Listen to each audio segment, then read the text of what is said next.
আসসালামু আলাইকুম। থাইরয়েডজনিত সমস্যায় অত্যন্ত কার্যকরী চিকিৎসা রয়েছে হোমিওপ্যাথিতে এবং প্রধান যে লক্ষণগুলি দেখতে পাই, রোগী অত্যাধিক শুকিয়ে যায় এবং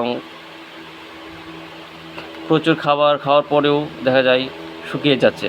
এবং আবার যে লক্ষণগুলি দেখতে পাই, রোগী অত্যাধিক মোটা এবং গাঁটে গাঁটে ব্যথা এবং রোগাটে রক্তশূন্যতা এবং রোগীও যদি কম আহার করে তারপরেও মোটা হয়ে যাচ্ছে।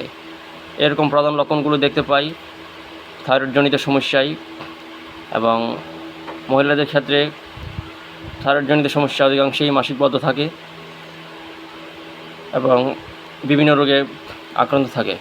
এবং থাইরোইডিনিয়াম যে মেডিসিনটি রয়েছে হোমিওপ্যাথিতে, থাইরোইডিনিয়াম 30 সকাল বিকাল 2 মাত্রা করে 7 দিন সেবন করলে অত্যন্ত কার্যকরী ফলাফল পাওয়া যায়। এবং গসিপিয়াম মাদার টিংচার 10 মাত্রা করে দিনে 2 বার সেবন করলেই অধিক দিন সেবন করতে হয়। এবং থাইরয়েড থেকে স্থায়ী লাভ করতে হোমিওপ্যাথি চিকিৎসা অত্যন্ত কার্যকরী।